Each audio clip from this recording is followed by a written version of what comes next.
नमस्कार दोस्तों, आज के इस वीडियो में मैं आपको भारत की शिक्षा व्यवस्था के बारे में बताने वाला हूं। अगर आप एक छात्र हैं तब भी ये वीडियो आपके लिए बहुत ज़रूरी है, और अगर आप किसी छात्र के पेरेंट्स हैं तब भी ये वीडियो आपके लिए उतनी ही ज़्यादा ज़रूरी है। दोस्तों चलिए शुरू करते हैं वीडियो। सबसे पहले मैं आपको बता दूं, भारत में नेशनल ह्यूमन रिसोर्स डिपार्टमेंट के अनुसार 1 से 14 वर्ष तक बच्चों की जो संख्या है वो देश की 28% पॉपुलेशन के बराबर है। जब दोस्तों 28% पॉपुलेशन के बराबर बच्चों की संख्या है तो वो 28% पॉपुलेशन तय करेगी कि कल हमारे भारत का भविष्य क्या होने वाला है। और उस भविष्य के लिए दोस्तों आज हमें उस 28% पॉपुलेशन पर ध्यान देना होगा, तभी कल हमारे सामने एक अच्छा भविष्य आ सकता है। और इसी को देखते हुए हमारी सरकार ने और सारे डिपार्टमेंट ने बहुत ज़्यादा मेहनत की, लेकिन कागजों में। दोस्तों 2009 में सरकार ने एक संसद में बिल पास किया RTE का पूरा नाम है right to education. Right to education का मतलब है कि हर बच्चे का 6 से 14 वर्ष तक की उम्र में मूल अधिकार है शिक्षा, और वो उसे फ्री में दी जाए। इसी को देखते हुए हमारे सरकारी जो स्कूल्स थे उन्होंने फीस बिल्कुल बंद कर दी, और सरकारी स्कूल में दाखिला लेने पर कोई फीस नहीं है। वहाँ पर बच्चे 14 वर्ष तक की उम्र तक बिल्कुल फ्री पढ़ सकते हैं। लेकिन उसका परिणाम क्या निकला, चलिए देखते हैं। दोस्तों सरकारी स्कूल में अगर किसी बच्चे से फीस नहीं ली जाती तो उसके बदले में उसे शिक्षा भी नहीं दी जाती है, और इस वीडियो में इस बात को मैं प्रूफ करके दिखा दूंगा। दोस्तों भारत में जो लिटरेसी रेट है यानी कि प्रशिक्षित लोगों की प्रतिशतता है वो है 74.04%। केवल 74% लोग जो हैं वो भारत में पढ़े लिखे हैं, बाकी लगभग एवरेज 26% लोग जो हैं वो अनपढ़ हैं। ये जो हमारी प्रशिक्षितता है यानी कि ये जो हमारी लिटरेसी रेट है वो वर्ल्ड से 84% कम है, मतलब दूसरे देशों की तुलना में ये 84% कम है। अब आज भारत इतना नीचे क्यों है, इसका ये एक बड़ा कारण है कि सरकारी स्कूल्स में शिक्षा मुफ्त में मिलती है और मुफ्त में कुछ मिलता नहीं। चलिए अब हम देखते हैं अगला अपना स्टेप। दोस्तों मैं आपको बता दूं, भारत में जो स्टूडेंट हैं, मैं आज स्कूल लेवल की बात कर रहा हूं, हाई स्कूल तक, तो भारत में जो स्टूडेंट की संख्या है वो है लगभग 24 करोड़ 78 लाख। इतने स्टूडेंट हैं भारत में।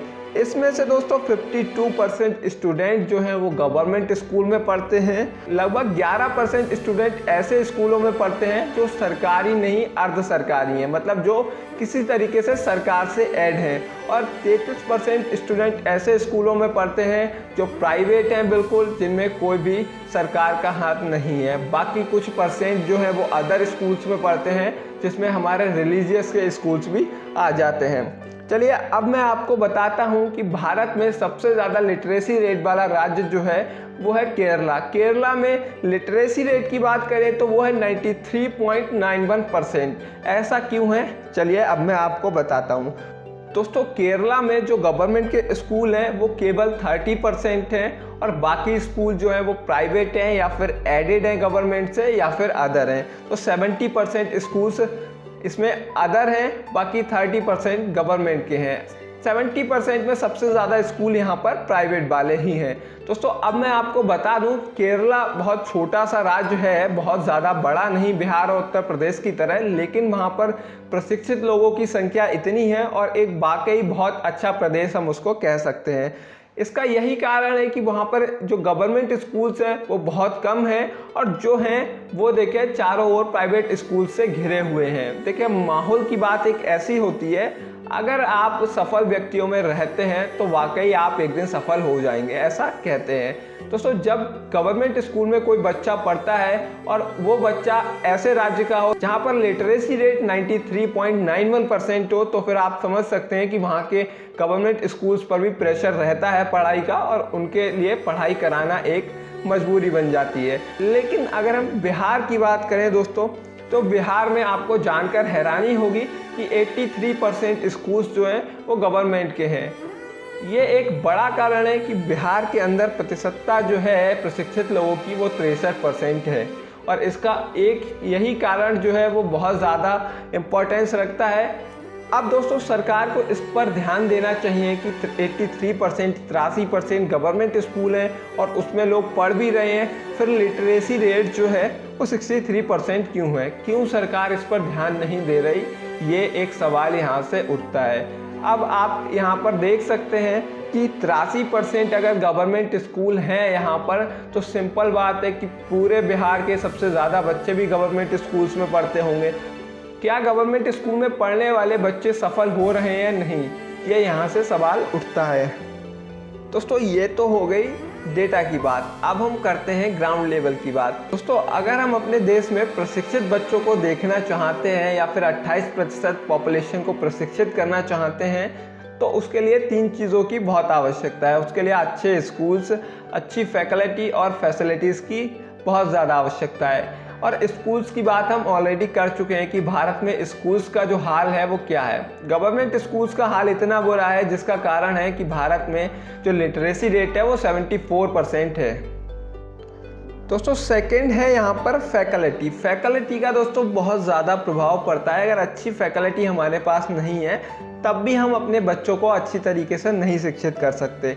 और उसके लिए मैं आपको बता दूं कि नेशनल ह्यूमन रिसोर्स डिपार्टमेंट ने 2018 में एक डेटा को रिलीज़ किया और उस डेटा में इन्होंने बताया कि जो हमारे देश में शिक्षक डिपार्टमेंट है उसमें 9 लाख शिक्षकों की लगभग कमी है। तो ये एक बहुत बड़ा रीज़न है। 9 लाख शिक्षक अगर कम है देश में तो ये बहुत बड़ा फ़र्क बनता है हमारे देश के बच्चों के लिए। दूसरा रीज़न है यहाँ पर विकिपीडिया के अनुसार पूरे भारत में लगभग 25% शिक्षक जो हैं या टीचर जो हैं वो गवर्नमेंट स्कूल्स के एक दिन में एब्सेंट पर रहते हैं। अब यहाँ पर अगर एक दिन में 25% शिक्षक एब्सेंट रहते हैं तो उसका कितना प्रभाव पड़ता है थोड़ा डीप में चलकर जानेंगे।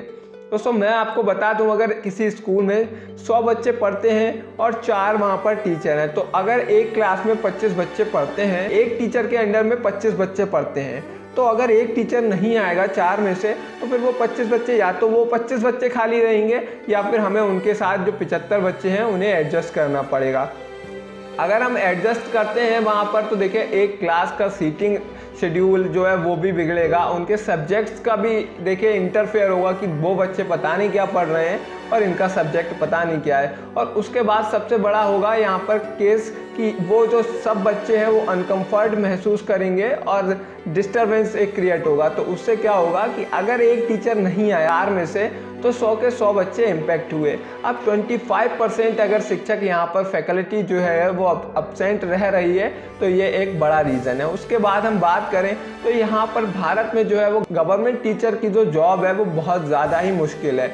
अगर आपको गवर्नमेंट टीचर बनना है तो पहले आपको बीएड करना होगा, उसके बाद आपको सीटेट, उसके बाद भी एक एग्ज़ाम आपको और क्रॉस करना होगा, तब कहीं जाकर गवर्नमेंट टीचर आदमी बनता है। और इसके लिए उसकी उम्र जो है वो 30-32 साल तो एवरेज हो ही जाती है। उस उम्र तक जाकर आदमी पढ़ते पढ़ते थक जाता है, क्योंकि अगर आप पढ़ते हैं तो उसके लिए आपको इम्प्लीमेंट करने के लिए भी चाहिए और उसके लिए आपको क्या करना पड़ेगा, उसके लिए आपको वोकेशनल ट्रेनिंग या फिर प्रैक्टिकली ट्रेनिंग करनी हो।